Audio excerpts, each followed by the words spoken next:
안녕하세요. 네, 반갑습니다. 네, 오늘 제가 궁금한 건요. 네. 어떤 사람을 미워하는 마음 때문에 내가 너무 힘들 때, 그럴 때 내 마음을 어떻게 다스려야 될까요? 제 사례를 한번 얘기해 볼게요. 제가 이제 처음에 유학을 가가지고 대학원 수업을 하는데 정신분석을 직접 받으래요. 정신분석을 받으러 처음 갔는데 지난주에 있었던 감정적 경험을 얘기하라는 거예요. 그 생각나는 친구가 하나 있더라고요. 아시안이 우리 클래스에서 저랑 딱 한 명 더 있는데 일본 친구였어요. 존이라고 하는 애인데 걔가 미워 죽겠는 거예요. 얘가 그렇게 그냥 막 싸돌아다니면서 뭐 그냥 잘난 척을 하고요. 제 옆에 딱 앉으려고 그래. 왜 이렇게 친한 척을 하는지 모르겠어. 그러다가 또 내가 좀 늦게 가잖아요. 제 자리를 맡아놔. 막 자기 옆으로 오래요. 네. 너무 싫은 거예요. 그냥 밉더라고. 일본 친구를 또 우리가 뭐 좋아할 필요는 없잖아요. 그러니까 이제 미워한 거야. 근데 정신 분석을 봤는데 그 친구 얘기를 했더니 왜 미워하는 거 아니에요? 그래서 이 사람 봐라. 이 사람이 참 뭘 모르네. 우리 이제 한일 관계를 잘 모르나 봐. 그래갖고 또 일제 강점기 얘기하고 역사를 모르시나 본데 우리 그래요. 우리가 서로 미워해요. 막 이랬지. 너 진짜 그게 이유라고 생각하냐요. 그러면서 제 이제 감정으로 이분이 쑥 들어오시더라고. 그때 이제 알아차렸어요. 내가 미워한 게 아니었네. 미움이 내 안에 꽉 차 있는 것 같다? 아닐 거예요. 또 다른 감정이 숨어 있을 거예요. 저는 어떤 감정이었냐면 이 일본인 친구가 영어를 너무 잘하는 거예요. 존이라고 하는 친구가 3세야. 일본인 3세야. 일본말을 못하고요. 영어를 너무 잘하는 거예요. 이 친구가 영어를 막 잘하면요. 내가 굉장히 불안한 거예요. 유일하게 그 아시안이 2명이면 걔도 좀 영어를 좀 버벅대야 되잖아요. 그럼 이제 나만 버벅대잖아. 나만 이제 외딴 섬에 있는 것 같은 느낌? 우리 부모님이 저한테 지원을 해주시고 뭐 없는 형편에 이렇게 유학 보내주셨는데 내가 잘 할 수 있을까? 엄청나게 불안했죠. 이 불안이 건드려지니까 이걸 안 느끼려고 자꾸 이제 얘를 미워했던 거지. 얘 왜 이래? 나 재수없게 얘 왜 이러는 거야? 그래서 이제 그때 처음으로 이제 불안이라는 감정을 만나게 해주더라고요.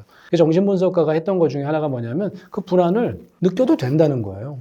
너무 당연한 거지. 얘는 미국에서 태어났으니까 영어를 잘하고 내가 불안한 사실을 내가 그냥 회피하지 않고 그냥 내 감정을 인정하는 것. 그때 그 불안을 내 감정으로 내가 수용했던 경험이 그나마 제가 11년 동안 미국에서 영어를 그렇게 못하면서도 버틸 수 있었던 그런 계기가 됐던 것 같아요.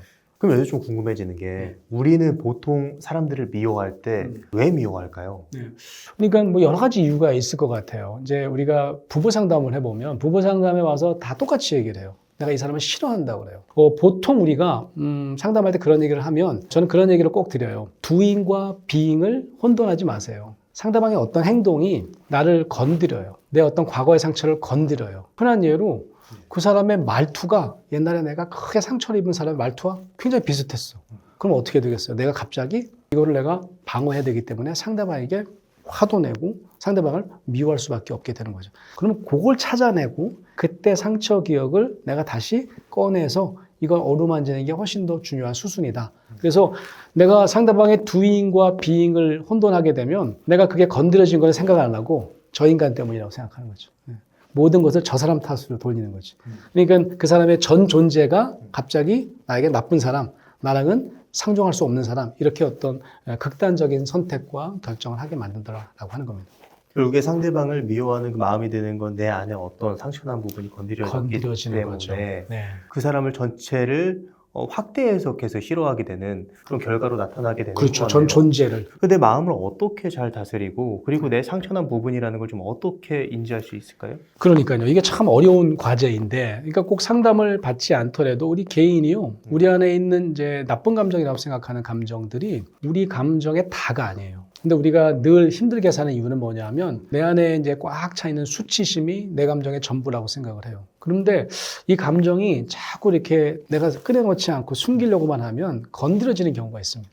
예를 들면 내가 버스를 탔는데 젊은 친구들이 반말 비슷하게 뭐라고 지적을 하는 거예요. 그럼 나도 모르게 화가 버럭 난다든지 그런 게 내 존재감이 굉장히 떨어져 있어서 수치심을 많이 느끼고 있는 사람들에게는 별거 아닌 이야기가 저게 날 무시해? 라고 하면서 화를 내야지만 내가 수치심을 덜 느낄 수 있게 되는 거죠.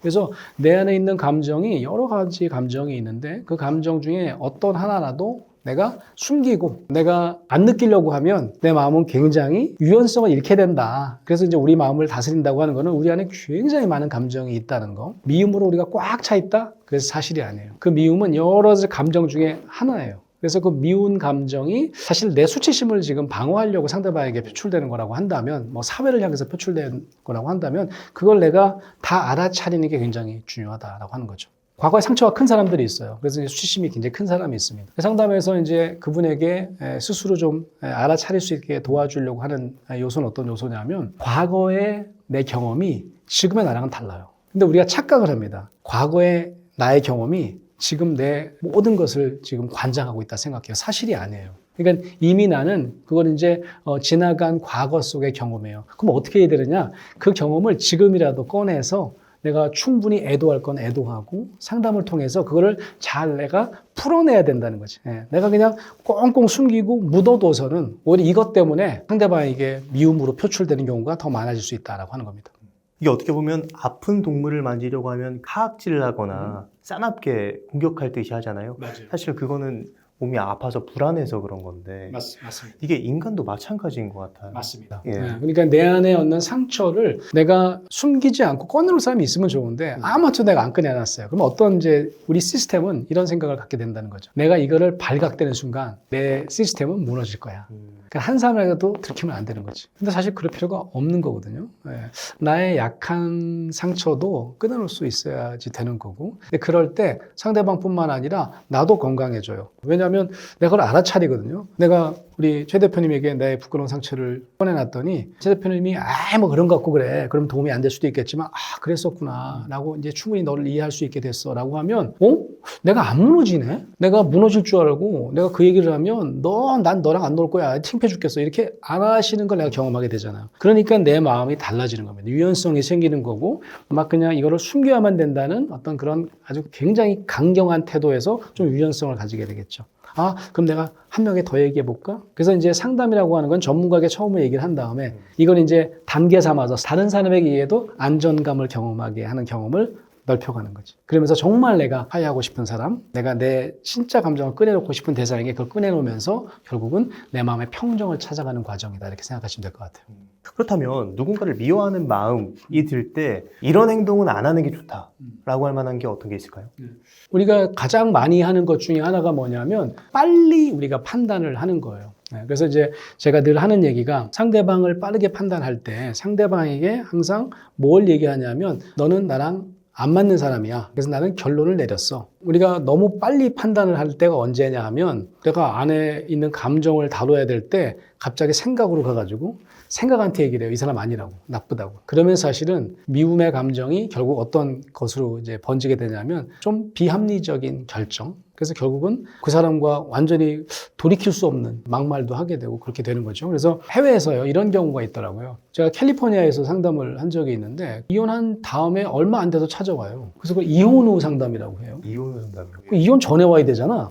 이혼 어쩌자고, 이혼 끝나고 오면 어쩌자는 거지 그랬더니 카운티가 요청하는 겁니다. 13세 이하의 아이가 있으면 상담을 꼭 받으세요. 그 이유가 뭐냐면 막 미움이 막 이렇게 올라가지고 이혼을 하잖아요. 그러면 어떻게 되냐면 상대방을 막 나쁘게 판단해요. 그럼 어떤 결정을 하냐면 같이 거주하는 자녀에게 너 연락도 하지 마. 뭐 어떤 인간이야, 네 아버지는. 네 엄마는 이런 사람이야. 상대방의 판단을 부정적으로밖에 할 수 없게 만들어요. 왜냐면 같이 동거하는 엄마랑 아빠랑 내가 편안하게 살려면 엄마 아빠가 미워하는 사람을 나도 미워해야 된다고 생각하잖아요. 두 번째 이유가 또 있더라고요. 그게 뭐냐면 결국은 상대방을 막 판단하다가 다시 재결합하는 수도 있을까요? 이혼 후 상담에서. 있지 않을까요? 제가요 꽤 많은 이혼 후 상담을 했거든요. 네. 딱 한 케이스더라고요. 쉽지는 않더라고요. 쉽지는 않군요. 왜냐면 네. 상처가 크다 보니까 상처를 다시 반복하고 싶지는 않아요. 근데 이제 어떤 경우냐면 상처를 없앨 수는 없지만 상처를 내가 품고 관계가 업그레이드 되는 경우 분명히 있더라고요. 딱 한 케이스가 있어서 그 케이스를 잘 봤어요. 특징이 하나 있었어요. 그동안은 네 탓이야. 너 때문에 이혼한 거야. 100% 나는 0% 이랬잖아요. 알고 보니까 내 잘못이 80%야. 네 잘못은 20%밖에 안 됐어. 라고 하는 수준의 커플이 다시 재결합을 하더라고요. 80%가 나 때문이야라고 내가 건드려졌던 거야. 내 상처를 내가 알아차렸어 라고 하면 이거는 굉장히 상대방과 새로운 어떤 관계 업그레이드된 승화된 관계를 만들어가는데 도움이 되더라라고 하는 겁니다. 그럼 이제 여기서 좀 이어서 질문을 하는 게 좋을 것 같은데 많은 경우 지금 말씀해 주신 것처럼 가까운 사람을 미워하게 되는 것 같아요. 맞아요. 이렇게 가까운 사람하고 좀 이제 사이가 안 좋아졌을 때 그래서 내가 미워할 때 다시 좀 가까워질 수 있을까요? 그러니까 이제 가까운 사람이기 때문에 사실은 더 많은 상처를 받는 것 같아요. 그죠? 뭐 기대가 적으면 상처를 덜 받잖아. 그래서 몇 가지를 한번 생각해 볼 필요가 있겠는데 제가 한번 퀴즈를 한번 내볼게요. 인류학자들이요, 연애 결혼을 하는 사람들과 정혼이라고 들어보셨어요? 예, 예. 부모님이 이제 결혼하는 거를 미리 정해놨어. 그런 정혼을 하는 그런 부족들도 있고 그렇다는 거죠. 통계적으로 현재 그 연애 결혼과 정혼한 사람들을 비교해 볼 때 어느 쪽이 더 이혼을 많이 할까요? 상관없다? 상관없어요? 연애를 한 사람이 이혼을 훨씬 덜 할 것 같지 않아요? 사랑해서 결혼했으니까. 근데 왠지 그럴 것 같은데 뭔가 힌트가 뭔가 이제 반전이 있을 것 같아서. 그러니까 정호는 아니 모르는 사람이랑 어떻게 결혼을 한다는 거야 도대체. 그렇게 생각해서 이건 바로 깨지지 않을까 하는데 놀랍게도 인류학자들이 뭐라고 하냐면 정혼을 한 사람들은 거의 이혼하지 않는데요. 거의 안 한다고요. 이게요, 관계를 어떻게 맺느냐의 차이인 것 같아요. 예를 들면 연애 결혼은 있잖아요. 관계를 내가 만든 거예요. 관계를 내가 만들고 무리 있게 만들고 내가 디시전을 하고 그래서 결국은 저 사람을 내가 선택했어요. 그래서 갈등이 일어나잖아요. 그러면 내가 잘못 판단했네. 감정을 들어가서 보지 않고 우리가 굉장히 비합리적인 신념을 가지고 저 사람이랑 절대 살면 안 될 것 같아라고 하는 판단을 하더라는 거죠. 근데 이 정혼을 한 사람을 잘 생각해 보세요. 이 사람들은요, 관계가 내가 만들어간 게 아니에요. 관계가 주어진 거야. 하늘에서 뚝 떨어졌어. 그럼 그때부터 어떻게 해야 되냐면 이 사람이 나한테 맞는 사람인가 안 맞는 사람인가 내가 탐색해야 돼요. 그러다 보면 건강한 사람들은 어떻게 하냐면 이 사람 나랑 잘 맞네? 이 사람도 매운 거 좋아하네? 이걸 이제 찾기 시작합니다. 나쁜 점보다는 좋은 점을 찾기 시작해요. 그러다 나중에 어떤 얘기까지 하는 줄 아세요? 이 사람 나랑 인연이네? 하늘이 정해준 인연이었네? 이런 생각을 하게 된다는 거죠. 자, 그럼 이제 싸우게 돼요. 싸우면 이제 연애 결혼하는 사람들은 네 탓, 내 탓, 내가 잘못 생각했어. 아유, 진지하게 내 헤어졌어야 돼. 이렇게 하는데 이 정혼을 하는 사람들은 어떻게 하냐면 여전히 조율 모드예요. 관계는 주어진 거고 우리 관계를 유지하는데 베스트가 뭘까 찾는다는 거죠. 그래서 내가 맞추려고 하고 판단이 빠르지 않아요. 그러니까 판단이 굉장히 빠르게 되는 결혼이 오히려 연애 결혼일 수 있다. 내가 결정했으니까 내가 판단 잘못했는데 판단 미스였어 이렇게 생각을 할 수 있다는 거지. 그런 면에서 여기서 우리가 힌트를 얻어볼 필요가 있습니다. 사실은 우리의 마음에 미움이 생겼다라고 하면 아니에요. 사랑이 없어진 게 아니야. 그러니까 미움이 생겼다고 미움만 꽉 찼다고 생각해요. 그게 아니라 이 미움을 하나의 어떤 신호 감정이라고 생각해 보자는 거죠. 사실 모든 감정은 신호예요. 내 마음에 그 감정만 있지 않기 때문에 아내를 들여다봐 주세요 라고 하는 거죠. 그럼 미움이라고 하는 감정은 어쩌면 우리 내면의 상처들, 내가 결혼하기 전에 부모님으로부터 받은 상처, 나쁜 기억들, 또 내가 감정적인 어려움 이런 것들을 한번 살펴볼 수 있도록 도와주는 그런 기능을 한다는 거죠. 그런 면에서는 오히려 우리가 너무 빠르게 판단하지 말고 우리 감정을 들여다보는 훈련들을 한다면 우리는 좀 살짝 건드려져서 우리 두 사람이 마치 못 살 것 같은 느낌이 들더라도 빠르게 판단하지 않고 조금 더디 우리 내면을 살펴보고 오히려 더 큰 화합을 이룰 수도 있다라고 하는 말씀이죠. 이미 그렇게 사이가 안 좋아진 관계라 하더라도 내가 바뀌면 상대도 당연히 바뀔 수 있을 여지가 생길 것 같거든요. 맞습니다. 상대를 바꾸려고 하는 게 아니라 내 내면을 들여다보고 내가 먼저 다른 사람으로 좀 더 이제 성숙할 수 있는 사람으로 바뀐다면 조금 더 좋은 기회가 맞습니다. 오지 않을까라는 생각이 드네요. 네. 오늘 많은 말씀해 주셨는데 마지막으로 하시고 싶으신 말씀 있으시면 어떤 게 있을까요?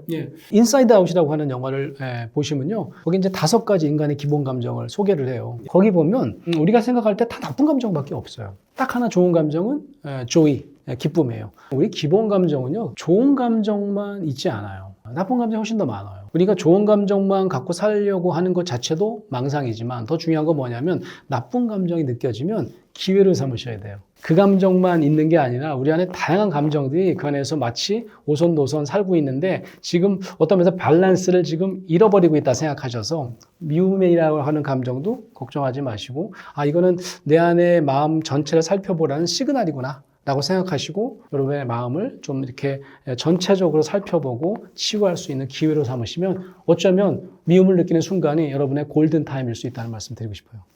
네, 오늘 권수영 교수님을 모시고 누군가 미워서 견딜 수 없을 때 어떻게 해야 하는지에 대한 이야기를 나눴습니다. 그럼 오늘의 심리학은 여기까지 하도록 하겠습니다. 좋은 말씀 해주셔서 감사합니다. 고맙습니다. 감사합니다. 네.